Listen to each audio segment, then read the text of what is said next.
Гласот на Америка на македонски. Преку една деценија вашиот прозорец кон САД. А сега, директно од студиото во Вашингтон. Добро вечер. Ова е ТВ журналот Newsflash на Гласот на Америка на македонски. Со вас во оваа емисија ќе биде Јане Бојаджиевски. Американската политика за името е конзистентна. До Македонија и Грција да го решат спорот, реагира Вашингтон на наводите на поранешниот амбасадор Ристо Никовски дека САД сакаа да ја прекрстат земјата. Со ова ги започнуваме вестите. Американската политика не променета. Вашингтон не диктира како да се постигне решение.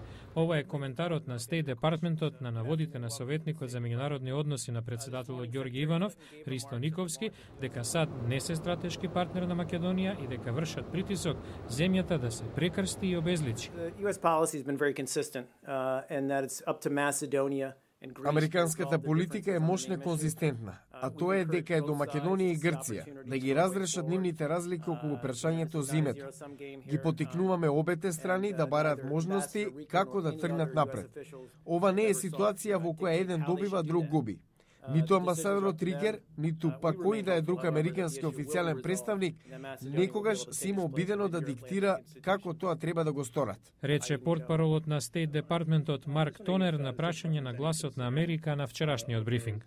Тонер изрази надеж дека прашањето ќе биде решено и дека Македонија ќе може да го заземе своето место во евроатлантските институции. Франција стана првата земја што го призна опозициониот либиски преоден владин совет во Бенгази како легитимен представник на Либија. Потегот на Париз доаѓа во време кога НАТО на дводневна средба во Брисел разговара за можноста да воведе зона за забрането летање над Либија. Представничкиот дом одржува контроверзен распит за, цитираме, обимот на радикализација на американско-муслиманската заедница. Сведочи и првиот избран муслиман во Конгресот, демократот Кит Елисон. Председавачот на Конгресната комисија за домашна безбедност, републиканецот Питер Кинг, тврди дека распитот е неопходен во истрагата на реалните закани по националната безбедност. Противниците се загрижени дека ова може да доведе до тоа една малцинска вера да биде издвоена за истрага. Сенатот на Висконсин усвои контроверзна мерка што укинува повеќето од колективните права на вработените во администрацијата. Републиканците ја усвоија мерката без присуство на демократите, кои привремено ја напуштија сојузната држава во обид да го запрат гласањето. Најново од Холивуд, Джулиан Мур ќе игра републиканската политичарка Сара Пелин во серија на HBO, своевидна хроника за незината кампања како подпредседателски кандидат на Џон Маккеин во 2008. Говорот на кралот и Белата куќа. Подпредседателот Џо Бајден откри дека и тој, исто како кралот во филмот, има проблеми со пелтечењето. Напише есеј на оваа тема во магазинот People. Повеќе од 200 милиони луѓе во светот страдаат од дијабетес тип 2.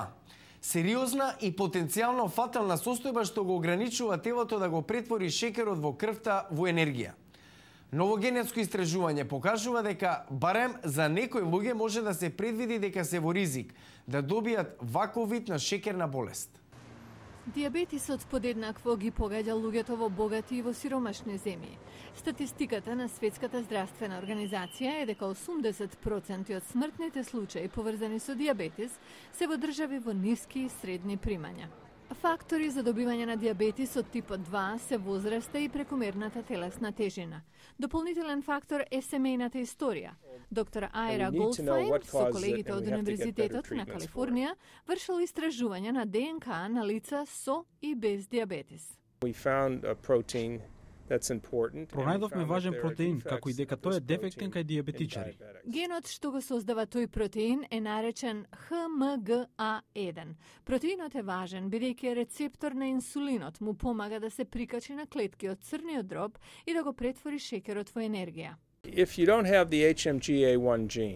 Ако немате HMGA1, тогаш не создавате ни рецептор на инсулин, а во тој случај инсулинот не действува како што треба. Навремената интервенција кај лица кај која е откриена мутација на HMGA1, што подразбира и промена на начинот на живење, доволна физичка активност, нормална телесна тежина и редовна проверка на нивото на шекерот во крвта, може да спречи тие да добијат дијабетис од типот 2. Истражувачите подвлекуваат дека разбирањето на генетската компонента на болеста може да доведе до подобар лекарски третман, а еден ден дури и да го коригира генетскиот дефект и да ја спречи болеста на тој начин. Истражувањето е објавено во журналот на Американското лекарско здружение. Популарните медиуми за дружење, како Facebook и Twitter, стана ново средство за организирање ненасилни протести и тоа доведе до оставка на египетскиот претседател Хосни Мубарак. Сега изработена и видеоигра за ненасилни тактики во промената на режими. Јорк Зимерман, ТВ и филмска компанија во Вашингтон продуцираше неколку документарци за граѓанската непослушност.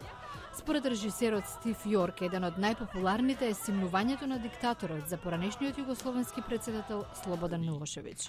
Иван Маровиќ, кој е во филмот на Јорк, е поранешен водач на отпор во дечкото ненасилно движење што се спротистави на Милошевиќ. Компанијата Јорк Зимерман подоцна го најми Маровиќ да помогне во креирање на видеоигри што покажуваат ненасилни стратегии против репресивни режими. Неновата е моќта на народот, игра на цивилниот отпор, што вклучува улични протести, штрајкови и бојкоти. За Гласот на Америка, телефонски од Белград, Маровиќ коментира. Играта овозможува да се воочите со сета комплексност на политичката битка. Јорк пак додава дека ова се уникатни видеоигри. Луѓето вклучени во ненасилни протести во многу држави во светот едноставно немаат материјал што ќе им помогне да ги научат техниките. Моќта на народот може да се преземе само преку интернет. Чини $10, но е бесплатна за оние кои немаат пари да платат. Веќе ја презеле корисници од многу делови од светот: Јужна Америка, Источна Европа, делови на Азија, Африка, Блискиот Исток.